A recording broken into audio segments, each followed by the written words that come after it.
Good morning, everyone. And actually, it's evening now, and we are going to be talking about intermittent fasting, the do's, the don'ts, and our food cravings. We have Dr. Justine here and Dr. Udani here. So we realize that there's going to be lots of questions, that this is an interesting topic, and Dr. Justine has made herself available to answer all of your questions. You can text her at 647-987-9355, and she'll be happy to answer all of that. So today we have Dr. Justine here with us, and she's the owner and primary chiropractor at Dr. Justine Blaney Wellness Center. And she comes with a wealth of experience, both as a speaker and an author.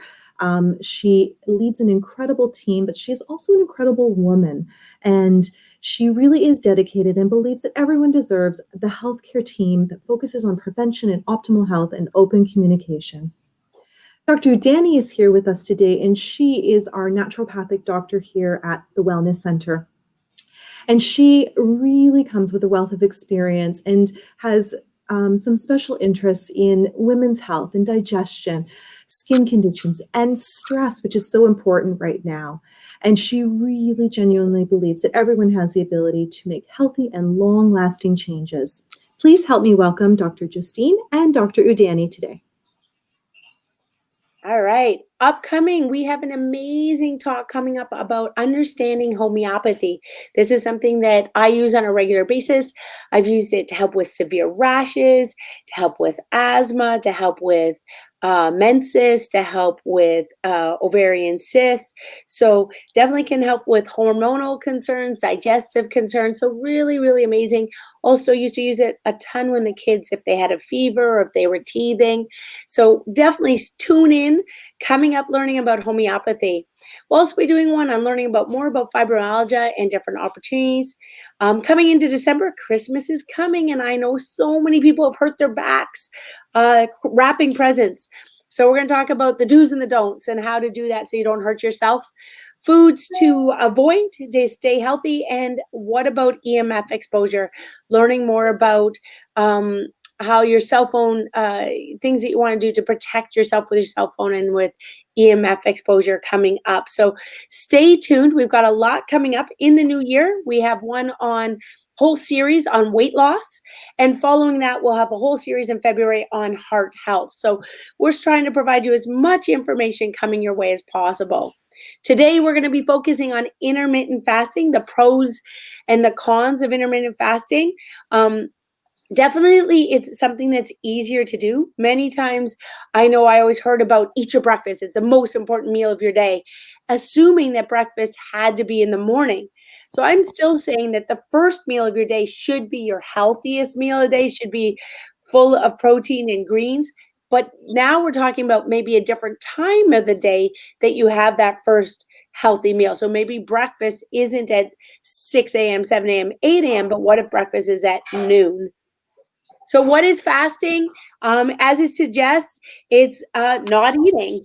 You can be drinking. Now, there are also things like water fast and there are fat fasts. So there are different kinds of fasts, but for the purpose of today, we're going to focus on you're still drinking fluids, water, hot water, tea, coffee, but you're not having things with sugar like juice and not eating. Yes, so like Dr. Justine mentioned, fasting can be just when you're not eating. So if you're making sure you're still getting the hydration that you need, and when you fast, what happens is your body starts to break down the sugar, and then once those stores are done, it starts to break down the fat stores. So that's when you can experience a lot of weight loss when you're doing the fasting properly. So fasting does not mean that your body's shutting down. It just means it's switching on to a different energy source.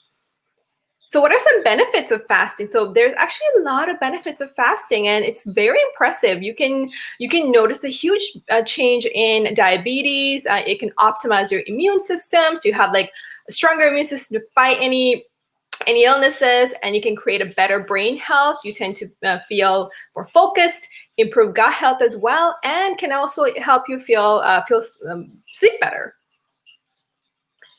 So is fasting healthy? So for most people, intermittent fasting is perfectly healthy. So the key word is for most people. So we're going to talk a little bit later about where fasting might not be good for you, what kind of conditions. But fasting is amazing because it can make you healthier. It can actually reduce inflammation because you're not putting in all these inflammatory foods, and you're just reducing your caloric intake. So fasting is as old as humankind, far older than any other dietary technique, is what Dr. Jason Fung, who's a proponent of intermittent fasting, mentions. So although fasting has been practiced for millennia, it has been largely forgotten as a dietary therapy. So this could be because, because of the industry, right? So the more you eat, the more that the food industry is supported. So fasting is kind of pushed to the side, but now it's kind of gaining that resurgence for the health benefits it provides. So these are just the people that should not be fasting. So those that are severely malnourished or underweight, children that are under 18 years of age, because they're growing, you need those proper nutrients and minerals, pregnant women and breastfeeding women, especially, where you want to make sure you're getting enough calories, enough liquids to support the baby. And so these are, and anybody, to be honest, should kind of talk to a naturopath or their doctor first, just to make sure that it's safe for you to do. So some of these people might be, if you're taking multiple medications, they could have some kind of interactions, right? If you're fasting, people with type 1 and type 2 diabetes. So to make sure you're adjusting the fasting so that proper for your lifestyle. And people with any kind of heartburn and even experiencing gout, those are some of the groups that you might want to check in with a healthcare professional to make sure it is healthy to do. So how to fast? So there's actually a lot of different ways you can do it. And you can, once you get better, you can even do a 24-hour fast. So you can start off slow. So especially if you're just beginning, you can have a big dinner at night, and then push your breakfast all the way up until noon of the next day. So you have like a proper, almost 12 to 16-hour fast, and you'll be sleeping for the most of that time. So, you're not noticing huge difference in your, energy and things. So that's a great way to start intermittent fasting. And then as your body get used to it, you can even push it to further and further. And sometimes you can even have a 24-hour fast. So that's a whole day fast. But that's up to you, and you're making sure that you're going up to there. So don't just start at 24-hour fast. Start slow and see how you feel.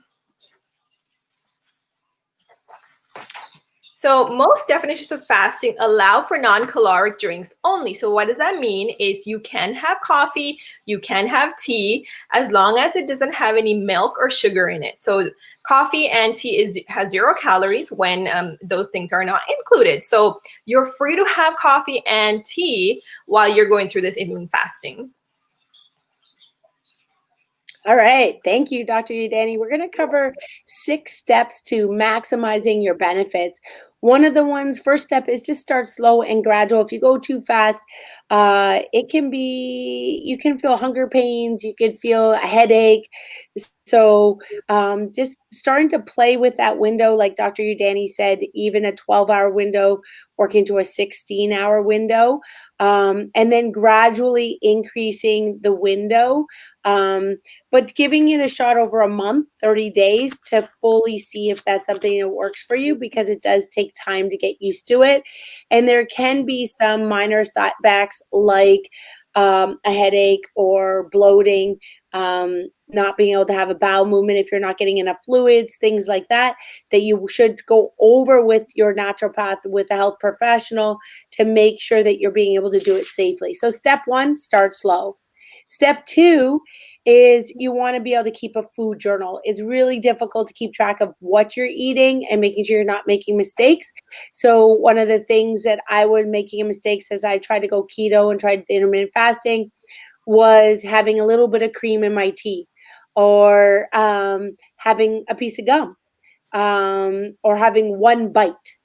Just one bite can change it. And that doesn't mean that wouldn't be a different way of eating healthy. Maybe it's a low caloric day that day, but that isn't fasting. So we do need to make sure as you write down things, you will increase your odds of being successful and certainly increase your odds of weight loss. And this can be either done in like the written form or by using your phone. So step 2, keep a journal. Step 3, definitely eat healthy during your eating hours. There is clean fasting and dirty fasting, just like there's clean keto and dirty keto. This does not mean go to McDonald's 3 times in an hour, in the hour that you're eating. We still want to focus in on the healthy foods and not the deep dish pizza, the high fatty or high processed foods. So you can eat typically a lot of food in the hours allotted, but you want to make sure that they are still the healthier foods, going towards the core plan or advanced plan, meaning healthy grains if you're having grains, meaning whole sprouted, whole foods, going towards your wild fish, free range, free run as far as your meat and poultry, and then you're looking to adding your healthy fats, not your processed fats. So number 3 is eat healthy during that time. Number 4 is try not to overthink it. You'll probably want to tell everybody and all the good benefits, but sometimes you'll encounter that negative Nelly that can turn you off, or be the one that's trying to tease you with treats in the off hours. So be very careful who you tell so you don't get those naysayers or people that turn you off your goals. In the beginning, commit to a few people and commit to your plan, and then go through with it without analyzing it too much. Number 5 is stay consistency. So even if you just get stuck on a day, like you just can't do it one day, join the next day. And it may not be that you're trying intermittent fasting every single day of the week. Maybe at the beginning, your commitment of your plan is 2 days of the week.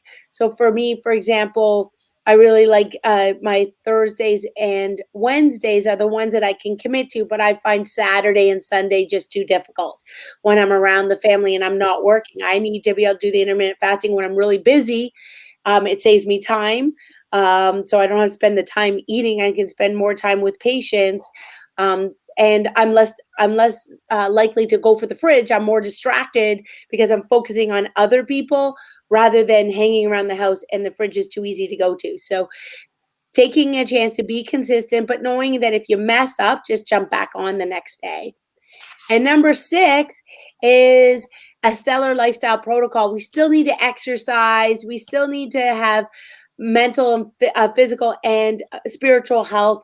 So finding ways to manage that stress, finding ways to have spiritual health, time in meditation or prayer, getting outside in nature, that will help you stay with your results, help stay consistent when you're trying the intermittent fasting. All right. Some of the mistakes, I made lots. I'm sure you will at the beginning too, and that's okay. It is a learning process, but some of the mistakes that you can make can actually cause us to gain weight versus lose weight, or lose muscle function, lose strength. And then if we're not eating enough at 2 times, that can affect our immune system or affect our adrenal glands, affect our focus. You've all had that hangry moment, or I can't remember moment because I just need food moment, or you can't sleep because you're starving and you're hungry and you have stomach pain. So there are ways to just definitely monitor your symptoms with the naturopath to make sure you're doing it safely. So some of the mistakes that we make is we don't journal. We talked about that. Very important to write down what you do. That helps you get better results, helps improve your weight loss. Number 2 is looking towards making sure that you don't have calories in those fasting hours. 0 means 0.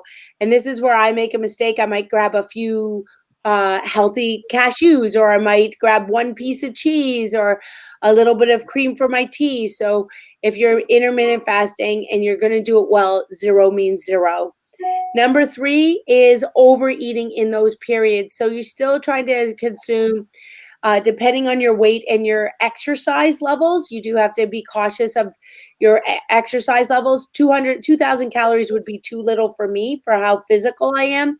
I'm probably going to need 2,500, 2,800. So, and I do not like to try and count calories. I find that so tedious. My daughter is into doing it in her phone. So you have to find what works for you, but you're aiming that in the eating period, you're still eating healthy food. And you will find that you do get full fast because you're eating more frequently in that shorter period. Number 4 is when you're tired, you tend to go for the coffee, right? Or the tea. So making sure that if you are going for the coffee or tea, you're using organic coffee because you are what you ate. So if the coffee beans are with pesticides, then you're in turn having those pesticides. So just careful that we're not using our coffee or tea as a crutch that then will in turn cause other concerns affecting your overall cortisol response, your overall stress response, and affect your sleep, which will then again affect weight gain. So making sure that we're still drinking tons of water would still be your best choice. And the last one here is just eating those wrong foods. So in your eating times, this is not the time to have a whole bunch of beer or wine or alcohol or choose the sweets or the desserts. That's the dirty intermittent fasting. I know it seems tempting, and you see the commercials on TV that they go to have all this junk food, but they only eat it in 4 to 6 hours. That doesn't mean that's healthy. We're trying to aim for something healthy, not just trying to have a weight loss that's a short period of time and then gain that and more afterwards. So we do want to look towards healthier foods. What you eat matters, as well as the time of when you eat. So when you eat and what you eat, the combined area to make more of a lifetime long-term choice is the better way. Yes, amazing points, Dr. Justine. I think I realized when I was fasting, when I wasn't doing it well, I tended to rely on the coffee a lot and I was getting dehydrated. So I had to make sure I was getting enough liquids in me and really not depending on the coffee for that energy. And just like what you mentioned about not eating those unhealthy foods, just because, you fasted for those 12, 16 hours, you think, yeah, I deserve that slice of cake. But no, that means you're really losing all those benefits that you just accomplished with those fasting. So really sticking to those healthy foods is really important. So what are some of the 9 foods that you should never eat? So these are, things we really, these are too over processed. These are not, these foods aren't from maybe proper sources. So things like vegetable oil, those are very inflammatory, especially the omega-6s, the processed meats, the deli meats full of nitrates and preservatives, things like even margarine. These are, kind of synthetic, in a way, man-made foods. So these are things that we should really never eat because it's going to increase a toxic burden in our bodies. So these are things to stay away from, even if you're just trying to live a healthier lifestyle. So just making sure you look at those ingredient labels, seeing are these ingredients that you can understand, that you can explain to your family, and also making sure the ingredient label doesn't go down the whole product. So looking for those simple, easy to read ingredients and anything green. So going to that farmer's market on the weekends. I know right now I'm pretty sad that it's not open these days, but this is amazing because those are fresh vegetables that are grown so close to home, and getting those amazing nutrients is so great. And really, the 5 major food cravings that we usually get is, going for that salty snacks, going for those sweets. That's my weakness. Chocolate, dairy, or even red meat. So what do these mean in terms of the nutrients that our body needs? So let's go a little bit deeper into that.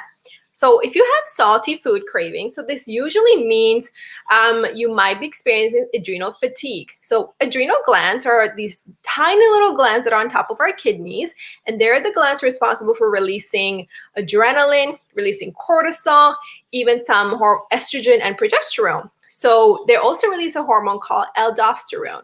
So that hormone is what kind of helps maintain the salt in our bodies. So if our adrenal gland is kind of experiencing a lot of fatigue, so this especially happens when you're stressed or you're burnt out, you tend to crave these salty foods. So that's a sign that you might just be going through a little bit of a stressful time and you just kind of going through a little burnout. So you now got to make sure you support your adrenals.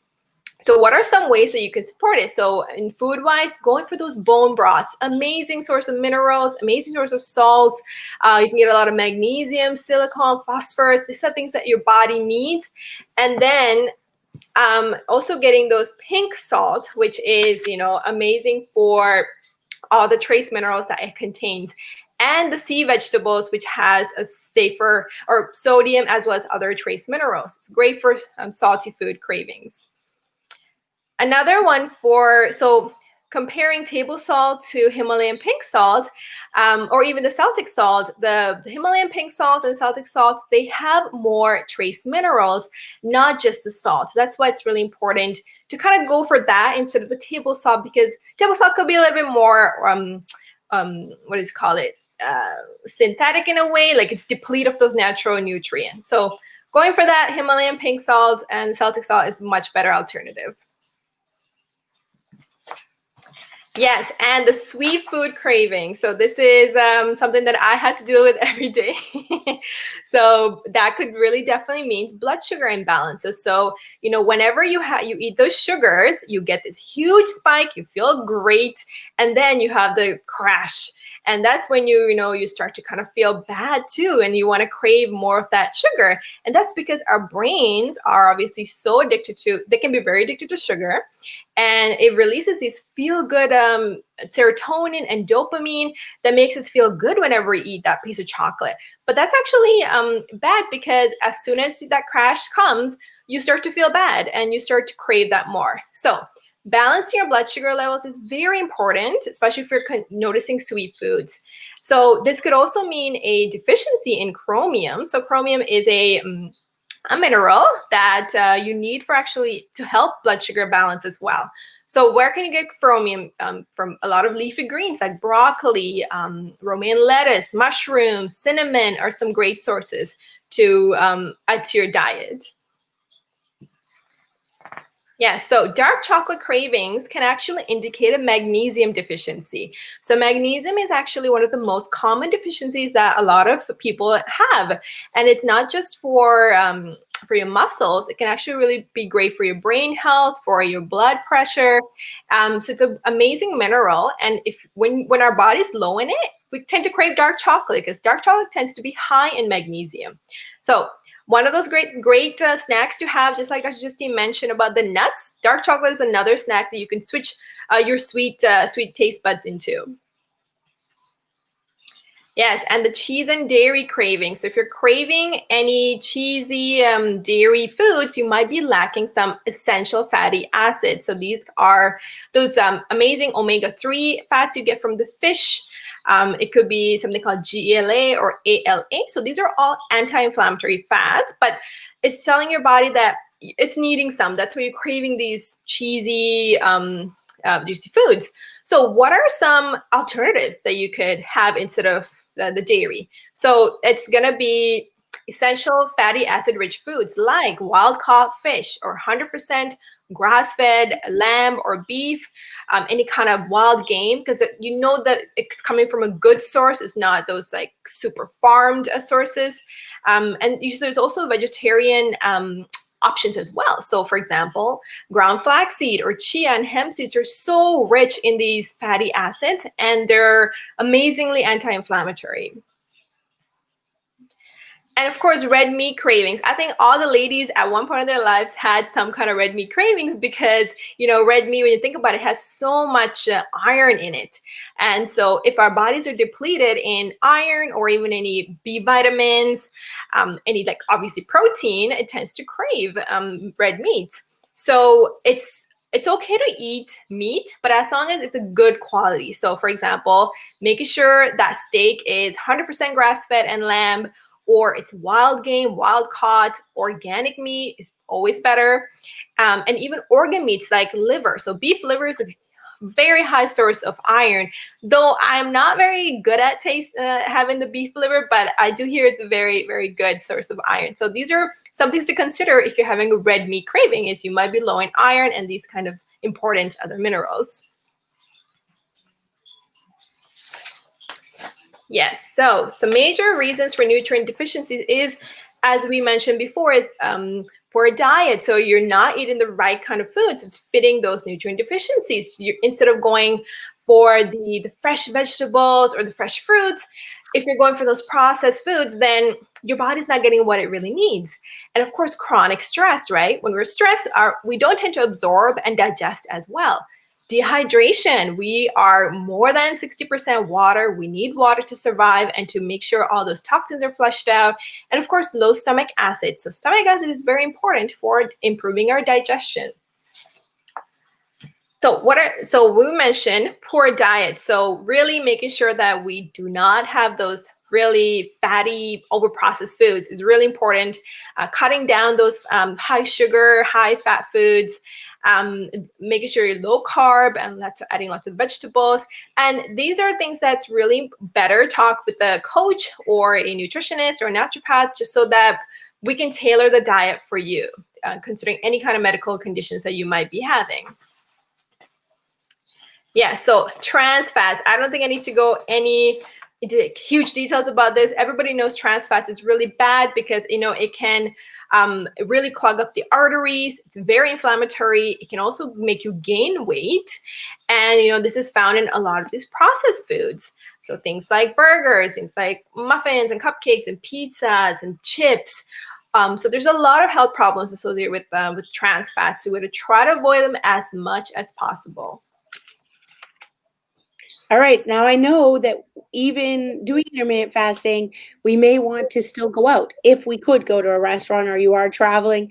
So we definitely, when you're looking for a restaurant, still look for them to see that they have pasture-raised meats, wild caught or wild salmon, wild trout. You will see that on menus. You will see organic, low carb options, vegetarian options. Things that you want to avoid are buffets, all you can eat. And usually if it's cheap, it's usually cheap food is not high quality food or grain-fed meats. One of the ways is just planning your day. So if you are doing intermittent fasting, you are going out to eat, instead of going for that 7:30 meal, why not go at 5:30 when it's less busy? So that therefore you're not eating so close to bed. And so your eating time period could be, say, between 12 and 6:30 or 12:30 and 6:30. So you have a 6-hour window, because it's often really difficult if you have that 7:30 window, then all of a sudden if you eat lunch or your breakfast at noon, now you're going noon to 9 p.m. or so. So much, much better to choose, if you are going to a restaurant, to choose to go for lunch or for early dinner, so that you're not eating close to bed. You can shorten those hours of eating periods, and then choosing and looking online at their menus and their options. Why not take time to look for a healthier food option to go out, try things that you maybe never would have made at home because you never had a chance to try it, to open up your palate, if you will, to different types of foods that you normally wouldn't try. And so a great way with that is also at a restaurant, if you're going to a healthy restaurant, is ordering different meals and sharing those meals, or like an appetizer, so you can try new things to get used to new, healthier food options. One of the definitely major reasons for chronic deficiency, as Dr. Udani said, is stress. And stress affects our cortisol response, our parasympathetic response. I know when I'm stressed, I want to eat. And I typically, when I'm stressed, I do not go for the healthy seeds and nuts.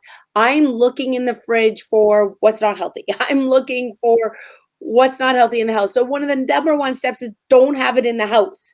That's a first step, so that even if you are an emotional eater like myself, that you're going for even a healthier piece of cheese or some cashews or some healthy mixed nuts, or you're going towards something that will give you that little bit of dark chocolate to make a better choice. Stress will help us in short periods of time to be faster and to be able to have better reaction times and to pump up some energy. But when it becomes chronic, that's when it's really difficult. And we are living in time of chronic stress now. I mean, mentioned this morning, it's like a marathon, what we're living through right now. So this is a time really to have that support system with a professional, because it's easier to get off balance when we're under stress. It's easier to say tomorrow I'll start tomorrow, or okay, whatever, I'll start when the pandemic is over. Well, guess what? This isn't going to last a while. This is the time to make healthier choices, surround ourselves with people who are eating healthy, who do choose healthier, different sources of recipes, who are going to guide us and coach us to make the right decisions and help us when we slip, because none of us are perfect.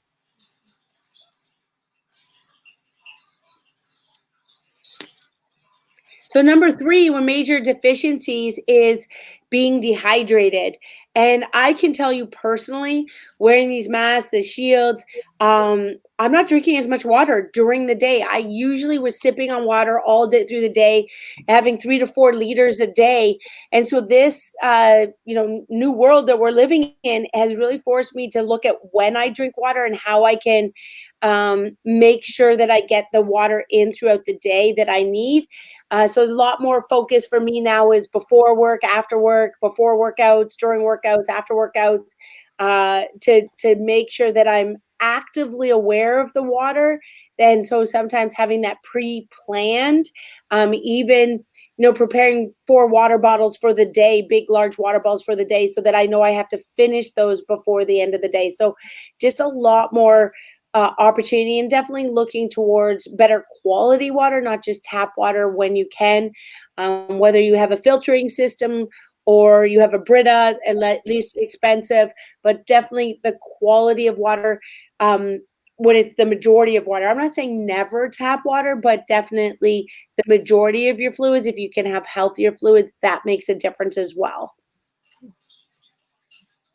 Yes, and another one of the main other reasons for nutrient deficiencies is having that low stomach acid. So a lot of people, because if you're experiencing, let's say, heartburn, you might think you have higher stomach acid, but actually in reality, a lot of people, because of the antacids and things like that, they're having chronically low stomach acid. So what happens is when you have low stomach acid, it actually prevents your proteins, your foods, even vitamins from being broken down to be better absorbed. So something I actually ask my patients whenever they experience bloating, for example, if they experience it above their belly button after eating foods, that's most likely due to a low stomach acid problem. Like your stomach isn't able to break down all these foods, so then you're not absorbing it, so it's causing this bloating to happen. So this is something to really think about and speak to a professional to see, do you have low stomach acid, or are you having a condition where you're experiencing lower energy and you have this bloating going on? That might be one of the reasons. So what are some ways to improve stomach acid? So you can definitely making sure you're drinking a lot of liquid nutrition throughout the day, because that liquid is easier to be absorbed than a hard, like something like a steak. Using carminative herbs. So these are herbs that help kind of increase the stomach acid juices and help with digestion. So these include things like fennel, ginger, having those kind of hearty, warming herbs is really great. And also making sure you're kind of not eating outside your meal time, having those set meal times. And even when you're fasting, this might actually improve your stomach acid content, because you're not constantly eating, so your stomach has time to produce the acid and kind of recoup. So even using fermented vegetables, those are already a little bit digested, so it's easier on your stomach and improves your stomach acid. So these are some of the great ways you can improve your stomach acid if you think you might be low. But I do agree with Dr. Justine, it's really important to have a consult or talk with a healthcare professional before you try to increase your stomach acid, because we don't also want high stomach acid either. We want to have a nice balance. I know many people choose to use digestive enzymes or just go to the health food store to quickly pick up something for digestion, and often that can make things worse. So definitely one of the reasons why we have free meet and greet consultations with our naturopaths, with Dr. Udani, to make sure that it's the right fit, that you're comfortable with your practitioner, but also to ask questions, because your digestion, your gut health affects almost everything else in your life, and affects all your different joints as well. I want to review that a lot of our slides there were all referenced with Dr. Jockers. These articles can be found on his website as well. And he has a lot of sort of easy to follow articles to help you with your gut health and many different options for intermittent fasting. Now, what do subluxations have to do with nutrition and stress? What does that have to do with intermittent fasting? Well, we know that your spine nervous system controls everything in your body. It controls how your brain works, how your hormones work, controls how your muscles work, and controls your digestion. There is a brain gut reaction. Your brain has to send messages through your spinal cord to the rest of your body. And if there are areas of pinched nerves, areas that twist and turn in the spine, areas that choke off that nerve supply, that is always a bad thing. Any stress on the nervous system is always a bad thing. And so you know that, for example, when you're stressed out, it's hard to eat healthy. It's easier to have those cravings. When you're stressed out, it's harder to intermittent fasting. It's easier to break that fast and to not stay on track. So one of the goals of a chiropractor is to remove stress on the body. So we look at the nervous system. It is the key to the body's incredible potential to think, to move, to sleep, to digest, to heal itself. So our goal is for that spine to be in proper alignment, a straight line from the back, and have the proper curves from the side so that your brain gut reaction can function as well as possible. So if you do have subluxations, these misalignments of the spine, you could have different symptoms and conditions that the spine might be related to. So you look at it for infants and children, we sometimes will see patients that come in with colic, and that means they have stress going on in their body, or eczema or ear infections. With teenagers, we see sports injuries or depression, hormonal concerns. And with adults, and as teenagers get older, we start to see more things like dizziness or menstrual concerns or sciatica, back concerns, digestive concerns, focus concerns. So our goal with the chiropractors, we work with these conditions to help remove stress and subluxations on the spine. It is not that we treat these conditions, we remove the stress so you can manage them better, remove the stress so that your brain and body can connect better and be able to manage the stressors that are coming your way. But the best approach, always the best approach, is to manage our emotional, spiritual stress, our chemical stress and nutritional stress with the naturopath, with a healthy nutrition, with intermittent fasting, and manage our physical stress. And that's with chiropractic and the right exercise and the right rehab. It's when we put all three together that, if you think of a three-pronged stool, the stool can stand up. But if we don't manage all three areas and we only take care of our nutrition, but we never exercise, we don't have proper alignment, we're not as healthy as we could be. Similarly, if we only manage getting adjusted, but we always make poor food choices and poor chemical and toxin choices, we're never going to be as healthy as we can. And so that's why with Dr. Udani, we focus on these 5 essentials, maximizing our mind and dealing with stress. And we have numerous talks on that. And we have one coming up on anxiety, maximizing our nutrition. And that's why we're talking about intermittent fasting and the benefits to reduce inflammation in the entire body with intermittent fasting, maximizing our nerve flow, helping our brain connect to our digestive system, connect to our legs and our toes and our hands, and minimizing those toxins. And that's why we have the talks on toxicity. So stay tuned for all of them.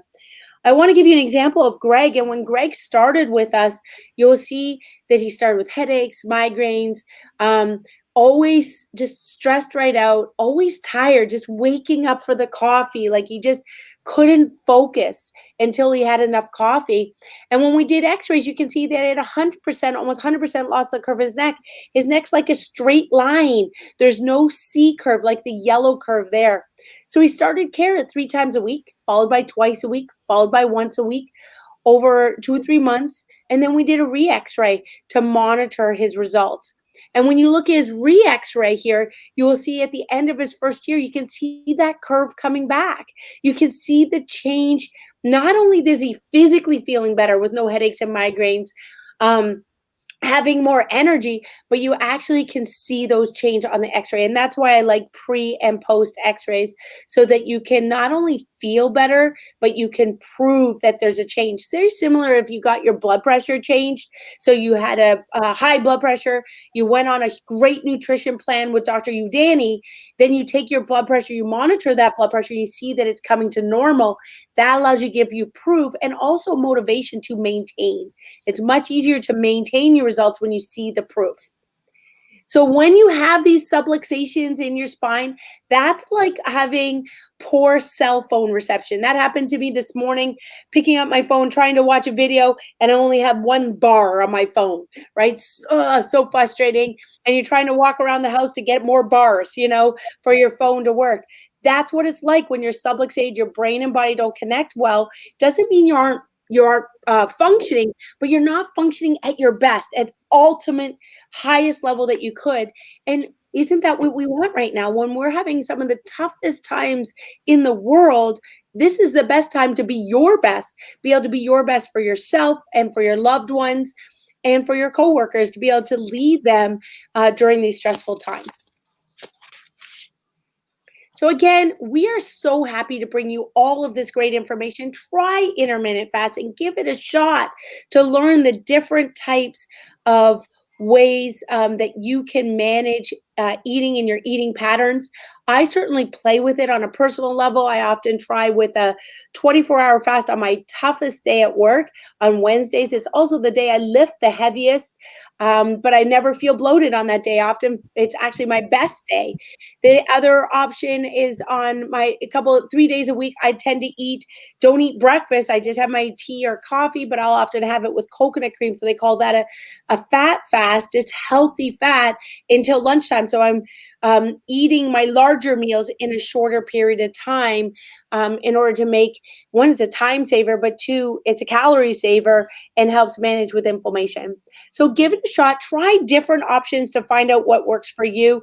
Soon you'll be hearing about the OMAD, 1 meal a day type of fasting. So we want to give you different options and definitely talk to them with your naturopath. So upcoming, you see the list of upcoming wellness talks. Join us, share with friends. These are free. These are a way to give back. We want to just give information to help those who want to learn more and be their best, be a new version of themselves in these tough times. So share these talks, and we would love to be able to help you.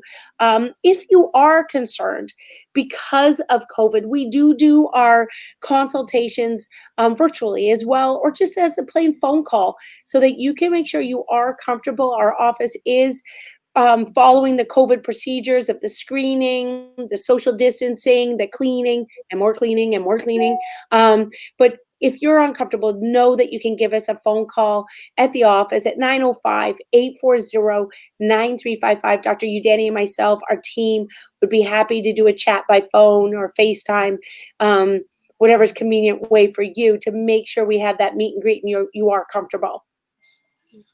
Always, please do a review, help us with feedback, help others.